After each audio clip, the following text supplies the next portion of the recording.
Bonjour à tous, il n'y a pas de dame, bonjour chers amis. Alors nous allons commencer pour la première fois la séance à 14h30.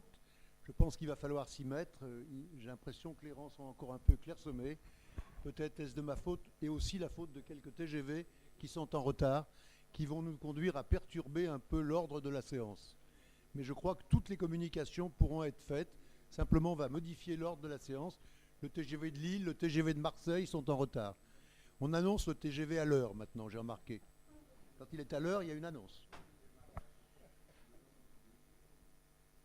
Alors, aujourd'hui donc, avant de commencer la séance consacrée à la chirurgie vasculaire et montée par la Société française de chirurgie vasculaire, je donne la parole à Jean Mercier pour le procès verbal de la dernière séance où j'ai eu le plaisir de vous accueillir à Lyon.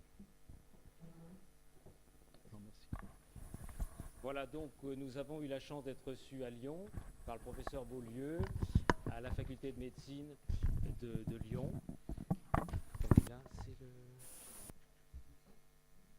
Et tout d'abord, en introduction, François Gilly, le président de l'université de Lyon 1, nous a accueillis avec quelques mots, et ainsi que le président de la Société de chirurgie de Lyon, M. Le Toublon.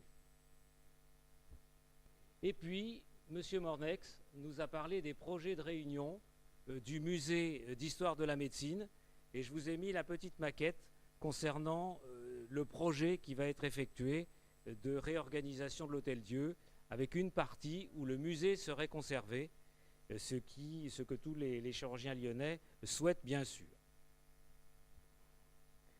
Alors la première publication était sur le cancer de l'ovaire persistant avec les techniques de chimiothérapie et d'hyperthermie intrapéritonéale, et avec deux possibilités, soit à ventre ouvert, soit lorsque la paroi abdominale a été refermée.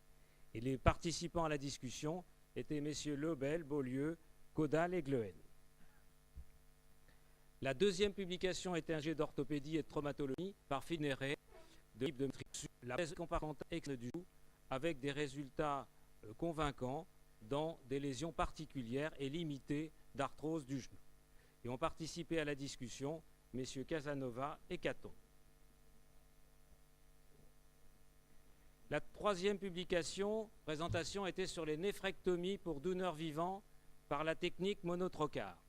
Et donc on a vu cette nouvelle technique qui permet l'extraction du greffon rénal, et sont intervenus messieurs Launois, Dubernard, Chapuis, Beaulieu, Richard et Malafosse. Le quatrième sujet était donc sur les kystes hydatiques du foie, avec les comparaisons des deux techniques de périkystectomie et de résection du dôme saillant, avec des discussions argumentées concernant ces deux techniques et surtout sur la méthodologie de la comparaison, puisqu'il y avait deux centres différents. Alors sont intervenus messieurs Launois, Bismuth, Mention, Maubru et Beaulieu, donc tous spécialistes de chirurgie hépatique. Cinquième présentation, c'était Georges Mention de Besançon, sur un aspect particulier de parasitose hépatique, sur l'échinococose alvéolaire, et comme nous n'avons pas eu la chance d'avoir des diapositives et des images, je vous ai retrouvé quelques images, alors avec une forme pseudo-tumorale, et puis une autre, une forme beaucoup plus extensive et localisée, avec l'argent principal qui est le renard, en sachant que maintenant on pense que le chien l'est également. Et ont participé à la discussion messieurs Chapuis et Bismuth. Sixième présentation, l'histoire de la médecine et de la chirurgie, par Louis Fischer, sur François de la Péronie, avec le restaurateur de la chirurgie, les démonstrations de chirurgie, la création de l'Académie de chirurgie et la première séance, le 18 décembre 1731, dans une salle du Louvre. Et la dernière diapositive, c'est pour ceux qui n'étaient pas là. Voilà ce que nous avons vu. Je vous remercie. Merci beaucoup. J'ai personnellement beaucoup apprécié qu'il y ait une participation forte des membres de l'Académie, qui étaient, en reprenant les différentes écoles chirurgicales lyonnaises dans toutes les spécialités, de vous faire connaître les plus jeunes qui étaient à notre table le soir. Je vous remercie, monsieur le secrétaire. Alors, avant de commencer, encore une annonce qui va être faite par notre secrétaire général. Merci. Je voudrais juste rappeler que cette année, l'Académie décerne le prix Jeune Talent Chirurgical. C'est fois tous les 2 ans, un travail innovant de recherche clinico-expérimentale réservé aux chirurgiens n'ayant pas atteint 41 ans.